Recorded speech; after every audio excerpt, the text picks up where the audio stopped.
Ever wondered why some people find life easy and others struggle? Or why some people just exude confidence, while others, well, they'd rather hide behind a great big elephant than walk into a room of strangers? How a person acts and feels about themselves doesn't happen by accident. As a child, we are quite literally programmed for a certain experience of life. But as I share in today's episode on I Love Me, the podcast, if you've ended up with a fear-based program where you experience lack and limitation, you can change it so you're programmed for love. Love, love,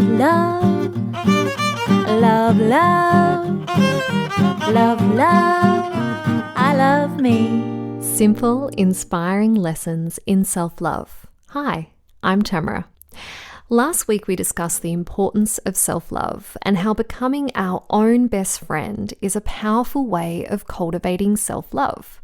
But let's be honest, making friends with ourselves, while it can appear good in theory, may not be as easy as it sounds. Let's spend today exploring why that is. Why is being kind to ourselves, treating ourselves with love and respect, why can this often feel so ridiculously hard? It often goes like this. We decide we're going to be more loving, but there's this negative voice inside our head that keeps telling us that we're not good enough, or not deserving, or not lovable. Maybe we feel unsafe, or like we can't trust ourselves or trust others.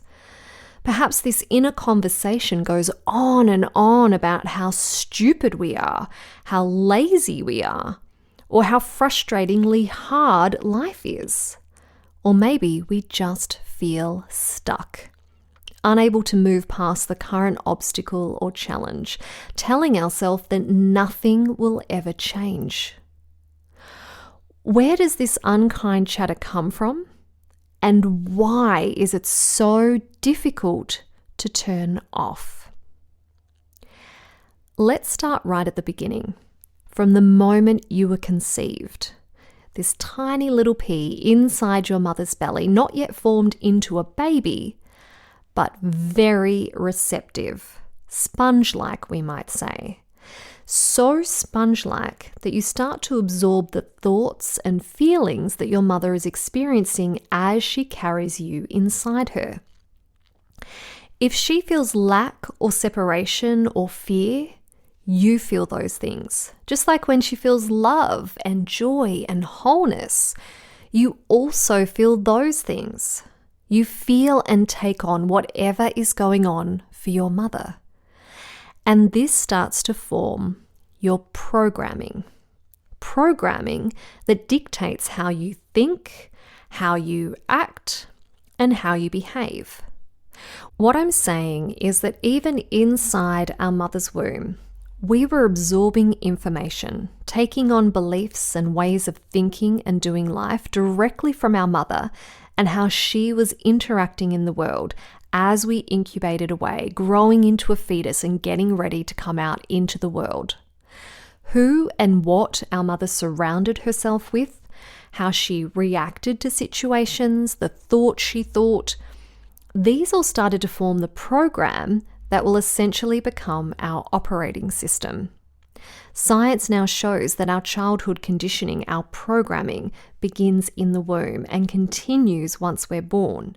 And this is why as soon as I got pregnant with my son, I was even more mindful of my own self-talk. Because I knew everything I was experiencing, everything I was thinking and feeling, was either setting him up for a life of love or setting him up for a life of fear. So, our programming begins in the womb. Then we're born. If our birth was traumatic, like it is in many cases, then we take on the negativity from that birth experience. Those feelings that were felt as our mother brought us earthside, they start to shape how we see and act in the world, how safe we feel, how wanted we feel, how loved we feel. So we're now out in the world and we begin the process of learning how to fit in and survive. And the people we learn this from are generally our parents or the people we spent the most time with before the age of 7. Yes, the bulk of our programming is taken on from conception up until the age of 7. And so we receive all of this information from the big people around us, how they speak to us, how they treat us, as well as the songs we hear and the things we come into contact with, like the toys and books we're exposed to. All of this gives us information. And we store this information, this data, if you like, in the filing cabinet that is our mind, our subconscious mind, to be exact. Because a lot of the time, we're not actually conscious of what beliefs, ideas, and information that we've taken on during this period of our life. The problem with taking on this information is that instead of being taught to love and accept ourselves unconditionally, most of us were taught, programmed, and conditioned to dislike, disrespect, and in some cases, even hate ourselves. We're playing with our toys and then we do something that our carer doesn't like, and maybe they say, "You're a bad little girl," or "How stupid of you." And maybe they said it in a half-joking manner. Problem is, at this young age, we absorb everything. There's no filter to differentiate between sarcasm, people's moods, or other factors which would prompt someone to say something of a negative nature. This young, we don't know if something's real or not, or if the person is acting inappropriately towards us. We simply take on whatever the big people around us say as fact. It becomes our truth. And we go through life believing these things, allowing them to shape who we are, how we act, and how we behave in certain situations. Because before the age of 7, we were sponging up everything, absorbing people's opinions, beliefs, judgments, and criticisms. We are naked and exposed, totally vulnerable and dependent on the big people around us, those big people of influence. So we absorb everything they tell us, both the positive and, unfortunately, the negative. And so this information, this collection of beliefs and ideas, it becomes our operating manual for how to behave and act in certain situations in life. It guides our decision making and because of this, dictates the results and outcomes we get. Now, this programming doesn't just develop through parents being out of integrity or overly negative towards their child. Let's imagine you've just walked into the kitchen to give your mum a big hug. But you were greeted with your mum raising her voice and sternly telling you to get out. You're quite shocked. Mum doesn't usually act that way.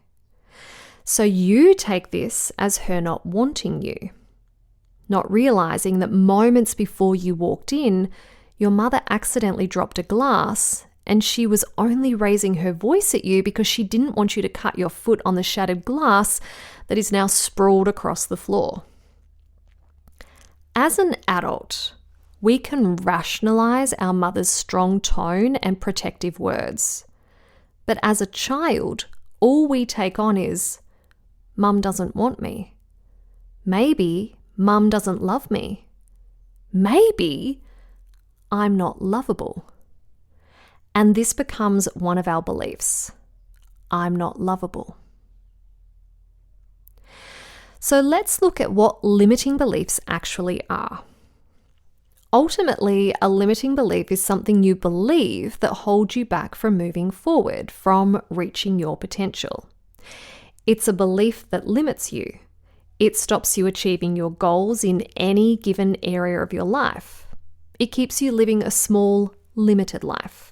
A life where things feel out of reach or unattainable, difficult, or downright hard. And these limiting beliefs can show up in different ways. They may block our view of the opportunities that surround us, or they could cause us to sabotage our relationships, our career, or poison our body with toxic substances. It's these sorts of beliefs that keep us heading back to the fridge for more chocolate mud cake when we know we're full. And I use this example because before I cleared out a heap of my limiting beliefs, that's pretty much what I'd do. I had this love-hate relationship with food. I'd buy a block of chocolate, or 3, and hide them in the highest cupboard in my house so I'd have to get a chair to reach them. And yet I'd still get out the chair and get them down, eating block after block, making myself feel sick. I couldn't stop. I knew I needed to stop, but there was something else driving my actions. And that thing was my programming, the collection of limiting beliefs I had that was telling me I wasn't lovable. And so I sought out love through food, through chocolate. Yet once I released these beliefs, which is what I now teach in my Remarkable Relationships program at my online school, then I didn't eat chocolate in the same way. If I ate chocolate at all, it was 1 or 2 squares, and it was a healthy dark chocolate. And I felt no need to go back for more because I felt full just from being alive. If we feel we lack something, if we don't feel full in ourselves, then we'll try to fill that void with external things like food. Maybe it's cigarettes, drugs. For some people, it's gambling or other people. People who don't feel complete in themselves often crave a romantic relationship because they think that will fill them up, give them the love that they crave, love that maybe they didn't get as a child. The thing is, you can't get love from another person or from a substance. The only place you'll find love is within. And we find that love within through practicing self-love. Now, the interesting thing with limiting beliefs is most of the time we are completely unaware of what our limiting beliefs are because, like I said, they're stored in the subconscious mind. So let's take a look at the role of the subconscious mind as opposed to the conscious mind. Firstly, the conscious mind is all the stuff we're aware of, all the stuff that we know we know. Pretty straightforward, right? On the other hand, the subconscious mind is like a storage room for everything that's not in our conscious mind. We're talking about previous life experiences, belief systems, memories, our skills. It's our subconscious mind that controls the autonomic nervous system, so the control system for our body. It's what keeps us breathing and our heart beating. It's what helps our body digest food. So as you can imagine, our subconscious is always processing different types of data, always trying to support us so we don't have to consciously make everything happen all the time. Imagine if we had to remind ourselves to breathe or pump blood. That would be a lot of work and require all of our attention and focus. It would take up so much of our time, we wouldn't have the time or energy to do things like go to work, play with our kids, meditate. So our subconscious mind is super important because it tells the body what to do. It takes care of things so we can go out and live our life. Think of when you learnt to drive a car. At the beginning, all your attention was focused on operating the car, changing gears, adhering to the road rules. It was a lot, right? Or it certainly was for me. But then, with practice, driving a car becomes an automatic process. Our subconscious takes over because through all of our driving practice, we've been programmed on how to drive a car. And so now we're free to chat to our kids or listen to music while we're driving without needing to think about every gear change or when to turn the indicators on to change lane. Those things happen automatically, often without much thought at all. And it happens automatically thanks to our subconscious programming.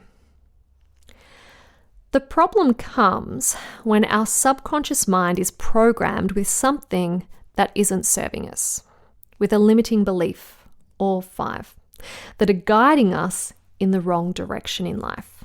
Maybe we have unhealthy spending habits or tend to attract in people who don't treat us so well. Or maybe we struggle with our weight. The reason we keep repeating these kinds of patterns in life is because that's what our subconscious mind was programmed for when we were a child. And our subconscious mind is really powerful and is actually responsible for 90% of our thoughts, actions, and behaviors. 90%.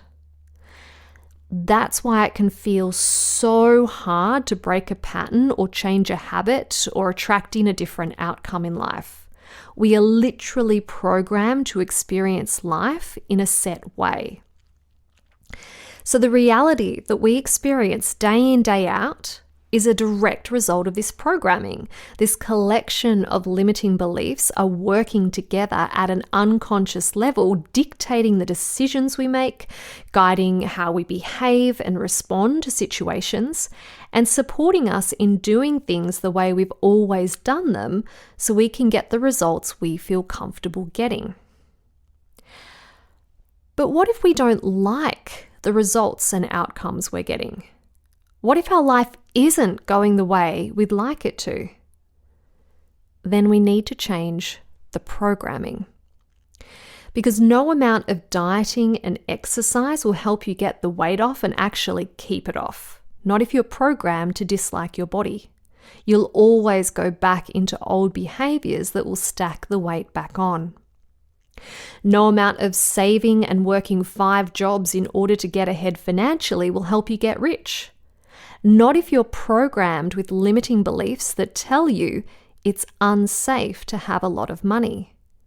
You'll always find ways, unconsciously, to get rid of that money because you don't want to feel unsafe. Is it actually unsafe to have money? No, that's just a belief. But while that belief is at play, hiding out in your subconscious, then you'll prioritize safety over having money. We will always get the results we are programmed to get in all areas of our life, regardless of whether we consciously want them or not. It's like in my early 20s, I was going to be put in a mental home after being diagnosed with severe clinical depression and becoming a risk to myself with frequent suicide attempts. I went to numerous therapists and psychologists and tried all sorts of things that were meant to help or at least manage the depression, but I couldn't break out of the cycle. That was until I started working with the subconscious mind. As soon as I learned how to change the programming, the depression lifted immediately. I got off my meds and depression was no longer part of my life. That was almost 20 years ago now, and the depression hasn't returned because I changed the programming that was responsible for creating the depression in the first place. And this wasn't just something that worked for me. I've since helped countless people do the same, clear out the depression and get off their meds so they can actually start to live. How we think about ourselves, how we feel about ourselves, how we feel living in this world, it's all based on the programming we took on as a child. And it doesn't matter how successful someone looks on the outside. A person can have all the fancy trimmings, the mansions, the sports cars, the dream job, the sexy husband, all that jazz. If they've been programmed to dislike themselves, then they'll always have a sense that something is missing or lacking in their life, that they're not quite living up to the vision they have for themselves.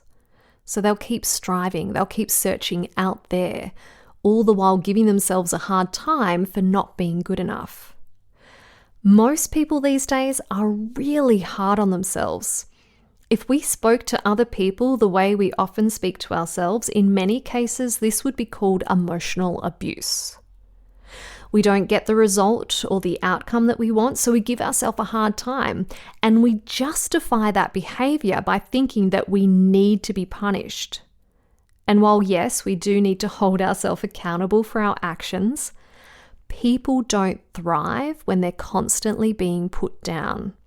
You tell a person enough times they're hopeless, and they'll eventually start to believe it and then start acting that way.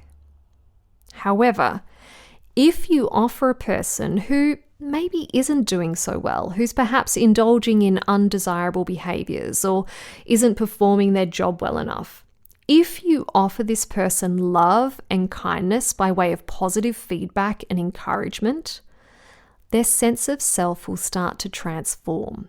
And as a result, their behaviors and productivity will improve. This is essentially how our programming came about. We were told things, given feedback, and treated in certain ways. Depending on how positive or negative your childhood experience was, will depend on whether you've been programmed for fear or programmed for love. So, what does it feel like to be programmed for love? In short, we feel good about ourselves and we feel good about life. Any self-talk is of a positive, supportive nature, and we feel inspired about what we can create moving forward. As a result of this, the different areas of our life, relationships, health, finances, career, our spirituality, they all thrive. This is what is available to all of us when we're programmed for love. And while most people were programmed as a child to experience less than this reality, we can change that programming. Just as we can install new software onto a computer, so too can we install new, more supportive beliefs into our subconscious mind. And that has essentially been my life's journey, guiding people and teaching people how to do this for almost 20 years now through my school, Getting Naked, because I saw how powerful it was in my own battle with depression. When I stripped off those beliefs that weren't serving me, I was free to be me. And then as I've continued to release these beliefs, I've seen how I can transform each different area of my life so life feels really good. So when a challenge arises, I can easily and quickly find a solution. The common enemy we all have is our limiting beliefs, our programming. But our programming can be changed. In my experience, changing our beliefs is the quickest way to create change in our external life. And the more beliefs we strip away, the closer we get back to our true, naked self. The being that has all the potential in the world. The being that is here to make a difference. The being that is here to have a really fulfilling and expansive experience of life. And the being who is here to feel whole and complete, just the way you are. This is always the end result when someone goes through my one-on-one intensive or my Remarkable Relationships program and applies what I share with them. Because changing the beliefs changes our life. When we're struggling in any life area, we simply need to look to our beliefs and start to question them, rearrange them, and allow new, more supportive beliefs to take their place. And that's something we can all do once we know how. Now you know what it means to be programmed for love. Start to pay attention to what your negative mind chatter is, what programming you may have taken on as a child. And then join me next week when I share the number one tool I use personally and that I teach all my clients so that you can rise above that fear-based programming and access the love within. This is a really simple yet profound exercise that not only makes you feel good when you're feeling bad, but helps you access wisdom from within. Because we all deserve to feel that loving presence inside of us. May this episode offer you the answers you've been looking for and the hope that will guide you forward.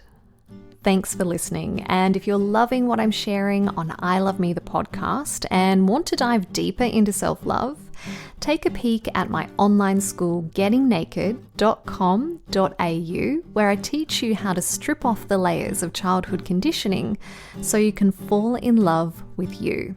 Sign up for your free self-love starters kit there. And if you do enroll in any of my programs, know that a percentage of profits go to planting trees, so together we can re-robe Mother Earth.